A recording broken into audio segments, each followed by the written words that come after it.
నమో తస్స భగవతో అర్హతో సమ్మా సంబుద్ధస్స. విశుద్ధి మార్గంలో మనము ఇంతవరకు 18 భాగాలను పూర్తి చేసుకున్నాం. 18వ భాగమైనటువంటి దృష్టి విశుద్ధి వర్ణనాన్ని నిన్న పూర్తి చేసుకున్నాం. ఈరోజు 19వ భాగం సంశయ వితరణ విశుద్ధి వర్ణనం. అంటే సందేహాలను దాటిపోవటం ద్వారా పరిశుద్ధి. ప్రత్యయ పరిగ్రహ కథనము. ఈ నామరూప కారణాలను గ్రహించటం వలన 3 కాలాలకు చెందిన సందేహాలు తొలగిపోతాయి. అంటే గతము, వర్తమానము, భవిష్యత్తు. అంటే గతంలో నేను ఏ విధంగా ఉన్నా, వర్తమానంలో ఎట్లా ఉన్నా, భవిష్యత్తులో ఎట్లా ఉంటా, ఆ విధంగా ఆ సందేహాలు తొలగిపోతాయి. అప్పుడు స్థిరపడిన జ్ఞానాన్ని సందేహాలను దాటడం ద్వారా లేదా తొలగించటం ద్వారా కలిగిన విశుద్ధి అంటారు. ఈ జ్ఞానాన్ని పూర్తిగా పొందాలనుకునే కోరిక గల భిక్షువు ఈ నామరూపాల హేతు ప్రత్యయాల్ని నేర్పరి అయిన వైద్యుడు రోగాన్ని చూసి దాని కారణాన్ని వెదుకున్నట్లుగా వెదుకుతాడు. లేదా దయగలవాడు వీధిలో వెల్లకిలా పడి ఉన్న శిశువును చూసి ఇతడు ఎవరి సంతానము అని ఆలోచించినట్లుగా ఆలోచిస్తాడు. అంటే దయతో ఆలోచిస్తాడు అని. ఆ సాధకుడు కూడా సాధన ఆరంభించినప్పటి నుండే ఇలా ఆలోచిస్తాడు. ఈ నామరూపాలు కారణం లేకుండా కలగవు. నామరూపాలు కారణం లేకుండా కలుగుతాయా? నామరూపాలకు కారణం ఏంటిది?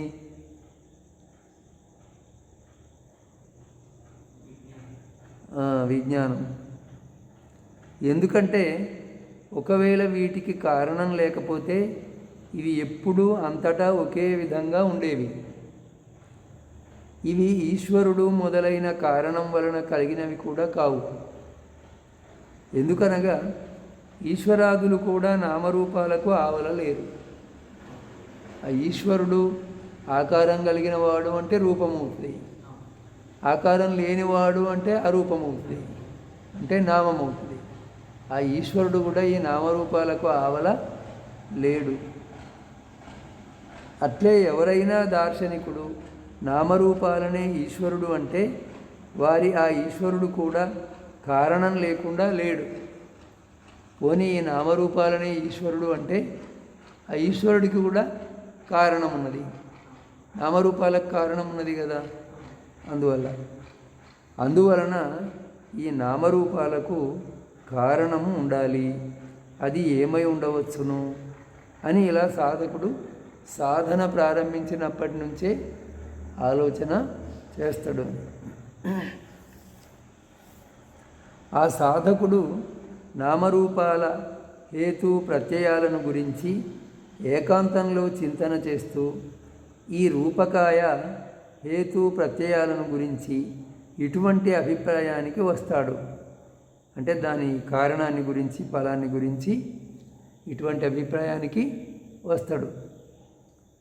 పుట్టేటప్పుడు ఈ దేహము నీలికమలము, పద్మము, తెల్లకమలము లేదా కలువ మొదలైన వాటిలో పుట్టలేదు. అలాగే మణి ముత్యాదులలో, రత్నాలలో పుట్టలేదు. ఆమాశయ పక్వాశయాలకు మధ్య భాగంలోని ఉదరపటలానికి వెనుక వీపు ఎముకల ముక్కలకు ముందు పెద్ద చిన్న ఆకారం గల పేగులతో చుట్టబడి దుర్గంధమయము, అసహ్యమైన, ప్రతికూలమైన స్థానంలో కుళ్ళిన చేపల, కుళ్ళిన శవంల, కుళ్ళిన పప్పుల, దుర్గంధమయంగా, అసహ్యంగా, గుంటలో లుకలుకలాడే క్రిముల్లాగా ప్రతికూల స్థానంలో పుట్టింది. ఇలా ఈ దేహము పుట్టడానికి అవిద్య, తృష్ణ, ఉపాదానము, కర్మ ఈ 4 ఉత్పత్తి హేతువులుగా ఉండగా పోషణకు సహకరించటం వలన ఆహారము ప్రత్యయంగా ఉన్నది. ఈ 4 పుట్టడానికి కారణాలు. పోషణకు కారణము ఆహారం. పుట్టిన తర్వాత అది పోషణకు పెరగడానికి ఆహారము కారణం. పుట్టడానికి కారణాలు ఏమిటి? అవిద్య, తృష్ణ, ఉపాదానము, కర్మ. ఈ విధంగా ఈ 5 హేతు ప్రత్యయాలు అనబడతాయి. అందులోనూ అవిద్య పిల్లవానికి తల్లిలా ఆశ్రయంగా ఉన్నది. ఈ అజ్ఞానానికి అంటే ఈ నామరూపాలకు లేదా ఈ దేహం పుట్టడానికి. ఇక కర్మ పుత్రునికి తండ్రిలా జనక కారణము అవుతుంది. కర్మ పుత్రునికి తల్లిలాగా తండ్రిలాగా జనక కారణము అవుతుంది. ఆహారము దాదిలాగా అంటే పెంచే దాసిలాగా ఆ బాలునికి పోషక కారణంగా ఉంటుంది. అంటే ఈ దేహానికి కర్మ తండ్రి, అవిద్య తల్లి, పెంచే దాసి ఆహారం. అంటే ఒక పోలిక అన్నమాట.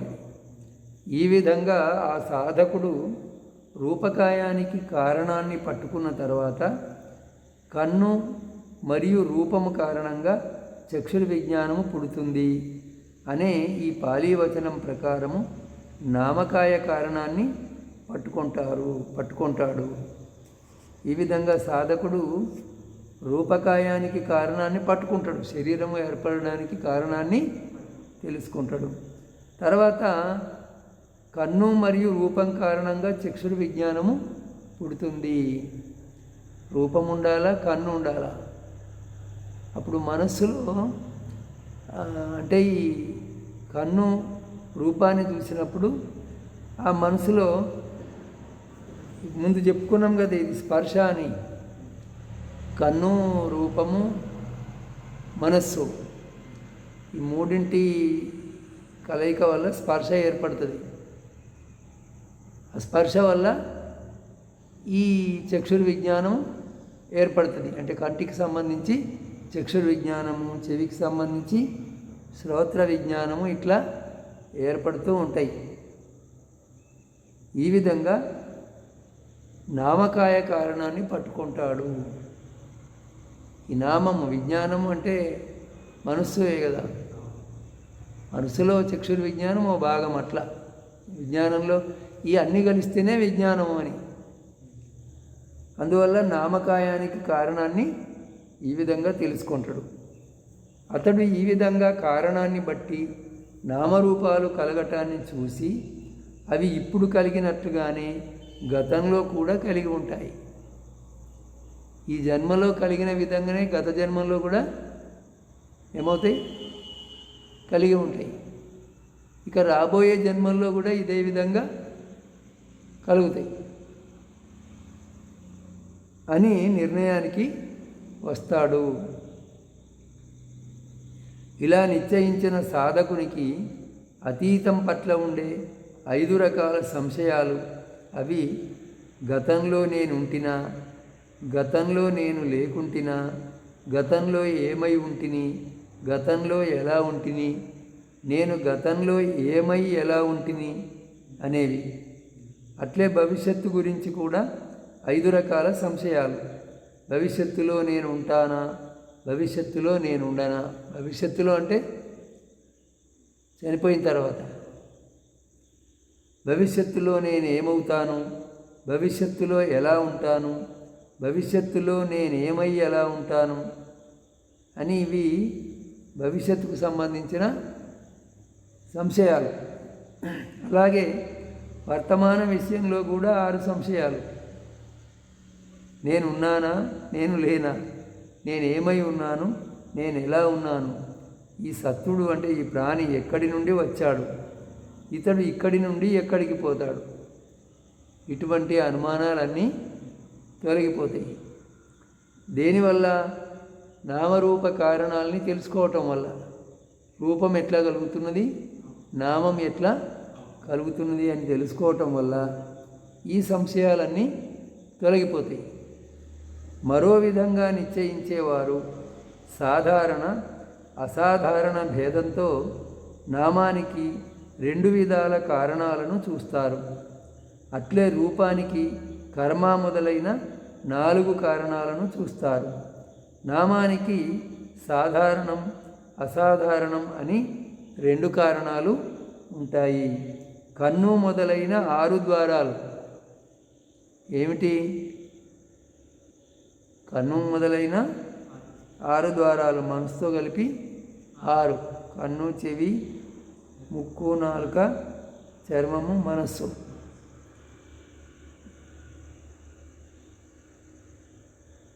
ఆరు ద్వారాలను చూస్తాడు. ఇంకా రూపం మొదలైన 6 ఆలంబనాలు. ఇవి నామం యొక్క 6 సాధారణ కారణాలు. 6 ద్వారాలు, రూపం మొదలైన 6 ఆలంబనాలు. రూపం మొదలైన అంటే రూపము, శబ్దము, రుచి, వాసన, ఇట్లా తక్కిన వాటి గురించి కూడా చెప్పుకోవాలి. ఇవి నామం యొక్క 6 సాధారణ కారణాలు. కుశల మొదలైన భేదం వలన దాని నుండి ఉత్పన్నమైన అన్ని విధాల కారణ చింతనము మొదలైనవి దాని అసాధారణ కారణాలు. కుశల మొదలైన భేదం వలన దాని నుండి ఉత్పన్నమైన అన్ని విధాల కారణ చింతనము మొదలైనవి దాని అసాధారణ కారణాలు. అంటే ఇక్కడ కుశల మొదలైన భేదం దేనికి ఉంటుంది? కర్మలకు ఉంటుంది. కుశల కర్మ, అకుశల కర్మ. అంటే కుశల అకుశల కర్మలు చేయటం వల్లనే ఇటువంటి శరీరము, ఇంద్రియాలు వచ్చినాయి అని. అది అసాధారణ కారణము. యథార్థ చింతన, సద్ధర్మ శ్రవణము మొదలైనవి కుశలానికి చెందినవిగానే ఉంటాయి. యథార్థ చింతన, తర్వాత సద్ధర్మాన్ని వినటం, ఇవి కుశలానికి చెందినవిగానే ఉంటాయి. అందుకు వ్యతిరేకమైనవి అకుశలానికి, కర్మ మొదలైన విపాకానికి, భవంగము మొదలైన క్రియలకు చెందినవిగా ఉంటాయి. కానీ అంటే అకుశలం వల్ల ఈ దుఃఖకరమైన విపాకం కలుగుతుంది, కర్మ విపాకం. అకుశల కర్మ వల్ల దుఃఖకరమైన ఫలము కలుగుతుంది. ఇంకా అది భవంగంలో చేరి క్రియలకు కారణమవుతుంది. కానీ రూపానికి కర్మ, చిత్తము, ఋతువు, ఆహారము మొదలైనవి 4 విధాల కారణం అవుతాయి. రూపానికి ఈ 4 విధాలు కారణాలు ఏమిటి? కర్మ, చిత్తము, ఋతువు, ఆహారం. వానిలో గతకాలపు కర్మయే కర్మ నుండి పుట్టిన రూపానికి కారణం అవుతుంది. గతకాలపు కర్మ వల్లనే ఈ శరీరము వచ్చింది కాబట్టి ఈ రూపానికి అది కారణము అని. చిత్తము నుండి పుట్టే వాటికి, చిత్తము నుండి పుట్టే వాటన్నిటికీ చిత్తము కారణము అని. ఋతువు, ఆహారము వాటి నుండి పుట్టే రూపానికి స్థితి క్షణంలో కారణం అవుతాయి. ఋతువు, ఆహారము వాటి నుంచి పుట్టేటువంటి రూపానికి అది నిలకడగా ఉన్నప్పుడు కారణమవుతాయి స్థితి క్షణంలో. ఈ విధంగా వేరొకడు నామరూప కారణంతో నిశ్చయిస్తాడు. అతడు ఇలా కారణంతో నామరూపాల నిరంతర గమనాన్ని, అంటే నిరంతరం అవి కలగటాన్ని చూసి ఇవి ఇప్పటి వలె గతంలోనూ కారణం ఉండటం వలన నిరంతరము కలిగాయి, ప్రవహించాయి, భవిష్యత్తులోనూ కారణం వలన ప్రవహిస్తాయి. అంటే నిరంతరం కొనసాగటాన్ని ఒక ప్రవాహంగా పోల్చి చెప్తున్నాడు అని తెలుసుకోవటం వలన పైన చెప్పిన విధంగా 3 కాలాలలోనూ అతని సంశయము దూరమవుతుంది. గతానికి సంబంధించి వర్తమానానికి సంబంధించి భవిష్యత్తుకు సంబంధించిన సంశయాలన్నీ తొలగిపోతాయి. మరో సాధకుడు ఈ నామరూపము అనబడే సంస్కారాలు జీర్ణం కావటము, నష్టం కావటము చూసి, ఈ సంస్కారాలు జీర్ణం కావటము, నాశనం కావటము జన్మ ఉండటం వలన జరుగుతుంది. జన్మ భవం ఉన్నప్పుడు ఉంటుంది. జన్మ ఎప్పుడు ఉంటుంది? ఈ సంస్కారాలు అంటే ఇక్కడ నామరూప సంస్కారాలు, శరీరము, మనస్సు, ఇవి జీర్ణం కావటము, నష్టం కావటం చూసి, ఇవి నాశనం కావటము ఎందువల్ల జరుగుతున్నది అంటే పుట్టుక ఉన్నది కాబట్టి నాశనం ఉన్నది.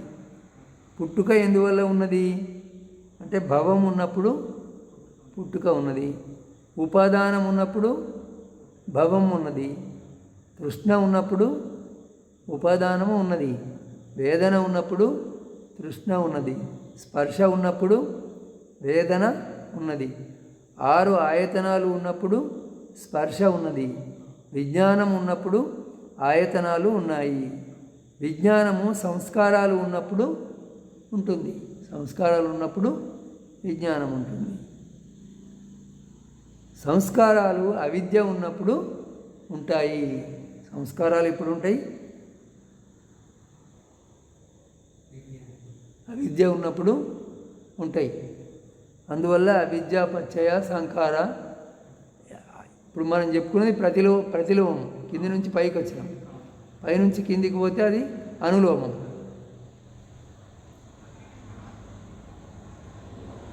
ప్రతీత్య సముత్పాదంతో అంటే ప్రతిలోమ ప్రతీత్య సముత్పాదంతో నామరూపాల కారణాలను తెలుసుకుంటాడు. ఆ తర్వాత ముందు చెప్పబడిన విధంగానే అతని యొక్క ఆ 5 అనుమానాలు తొలగిపోతాయి. వేరొక సాధకుడు ఈ విధంగా అవిద్య కారణంగా సంస్కారాలు, ముందు వర్ణింపబడిన అనులోమ ప్రతీత్య సముత్పాద పద్ధతిచే నామరూపాలను గ్రహిస్తాడు. అతను ముందేమో ప్రతిలోమంతో తెలుసుకున్నాము, ఇతను అనులోమంతో తెలుసుకుంటాడు. అప్పుడు ముందరి వలనే అతని అనుమానాలు తొలగిపోతాయి. అన్య సాధకుడు అంటే వేరొక సాధకుడు పూర్వకర్మ భవంలో మోహము అనే అవిద్య, రాశీకరణము అనే సంస్కారాలు, బలమైన కోరిక అనే తృష్ణ, గట్టిగా పట్టుకోవటం అనే ఉపాదానము, చేతన అనబడే భవము, ఈ విధంగా ఈ 5 ధర్మాలు పూర్వకర్మ భవంలో ఇక్కడి ప్రతిసంధికి కారణంగా ఉన్నాయి. అంటే గత జన్మలోని ఈ మోహము, సంస్కారాలు, ఉపాదానము, భవము, ఈ 5 ధర్మాలు ఇక్కడ జన్మకు కారణంగా ఉన్నాయి. ప్రతిసంధికి అంటే జన్మ ఏర్పడడానికి కారణంగా ఉన్నాయి, గర్భంలోకి రావడానికి కారణంగా ఉన్నాయి. ఇక్కడ ప్రతిసంధియే విజ్ఞానము. ప్రతిసంధి అంటే విజ్ఞానం. అంటే ఆ చ్యుతి క్షణంలో ఏర్పడేటువంటిది ప్రతిసంధి విజ్ఞానం. అదే ఈ గర్భంలోకి వస్తుంది అని. గర్భంలోనికి రావటమే నామరూపం. ప్రసాదము ఆయతనం అంటే ఈ నామరూపాలు ఇంద్రియాలు ఏర్పడటం ఆయతనం. తాకటమే స్పర్శ, అనుభవించడమే వేదన. ఈ విధంగా ఈ 5 ధర్మాలు ఇక్కడి ఉత్పత్తి భవన్లో పూర్వకర్మకు ఫలితాలు. ఈ 5 పూర్వకర్మకు ఫలాలు. ఇంతకుముందు ఏం చెప్పుకున్నాము? ఈ 5ంటికి పూర్వకర్మ కారణాలు చెప్పుకున్నాము, పూర్వకారణాలను చెప్పుకున్నాం. ఆ కారణాలకు ఇది ఫలం. ఇక్కడ ఆయతనాలు పరిపక్వం కావటం వలన మోహం అనే అవిద్య, ముందు చెప్పుకున్నట్టే, రాశీకరణం అనే సంస్కారాలు, బలమైన కోరిక అనే తృష్ణ, గట్టిగా పట్టుకోవటం అనే ఉపాదానము, చేతన అనబడే భవము, ఈ విధంగా ఈ 5 ధర్మాలు ఇక్కడి కర్మభవంలో రానున్న ప్రతిసంధికి కారణంగా ఉంటాయి. రానున్న అంటే చనిపోయేటప్పుడు, ఈ జన్మలో చనిపోయేటప్పుడు ఆ క్షణంలో ప్రతిసంధి ఏర్పడి ఆ ప్రతిసంధి విజ్ఞానం తల్లి గర్భంలో మళ్ళీ చేరిపోతుంది. ఈ విధంగా కర్మవలయ విపాక వలయాలను బట్టి, అంటే ముందరి కర్మ దాని ఫలం, ఇప్పటి కర్మ దీని ఫలం, అంటే 3 జన్మలకు వర్తింపజేసి ప్రతిత్య సముత్పాదాన్ని చెప్పుకోవటం అంటే ఇదే. ఈ విధంగా తెలుసుకుంటాడు. ఇక్కడికి ఈరోజు చాలు.